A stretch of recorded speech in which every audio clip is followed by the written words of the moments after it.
Statute of Limitations for 18 U.S.C. Section 1001, False Statements to the U.S. Government. In tax cases, the IRS and Department of Justice will generally prosecute cases under Title 26, the Internal Revenue Code. However, if a false statement is made outside of a tax document, they may utilize Title 18. Section 1001 of Title 18 of the United States Code criminalizes willful false statements or concealment, providing A. Except as otherwise provided in this section, whoever in any matter within the jurisdiction of the executive, legislative, or judicial branch of the government of the United States knowingly and willfully 1. Falsifies, conceals, or covers up by any trick, scheme, or device a material fact. 2.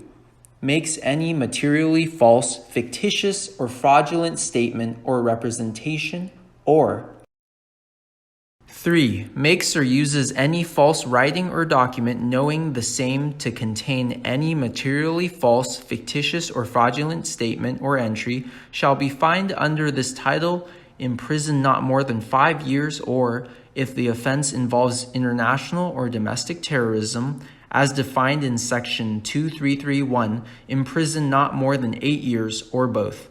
If the matter relates to an offense under Chapter 109A, 109B, 110, or 117, or Section 1591, then the term of imprisonment imposed under this section shall not be more than 8 years.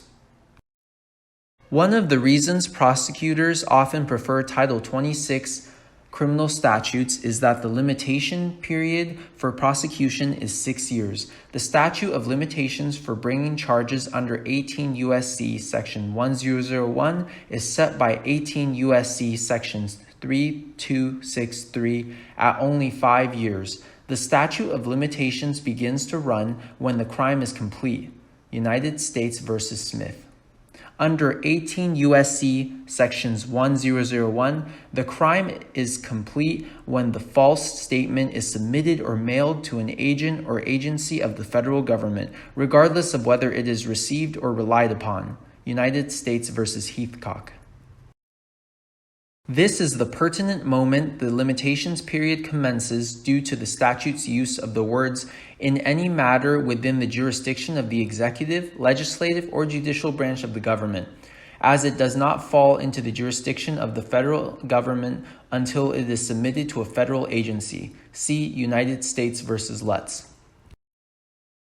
Notably, the statute of limitations can be waived by agreement. The court in United States v. Caldwell, relying upon its holding in United States v. Ahmadjian, held that the statute of limitations is waivable by agreement. Caldwell and Ahmadjian, holding that the statute of limitations was not jurisdictional and was waivable by a defendant. The proper standard by which to judge the validity of waivers is whether they are entered into knowingly and voluntarily.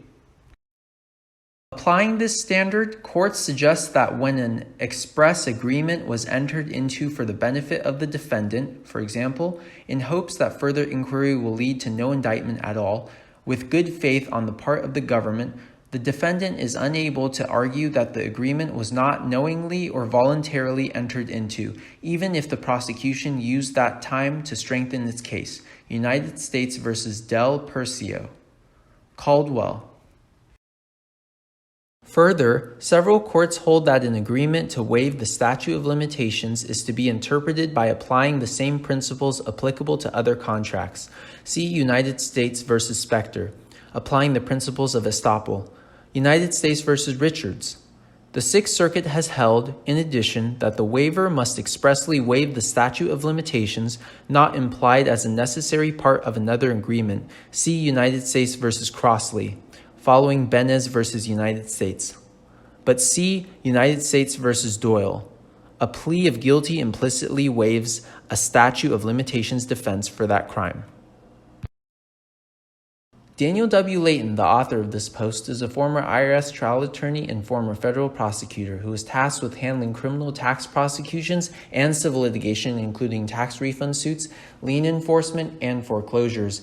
As a tax attorney in private practice in Newport Beach, he uses his knowledge of IRS procedures and rules to keep the IRS in check and protect his clients' rights. He may be contacted at 949-301-9829. Voice assistance provided by legal assistant Benjamin 2.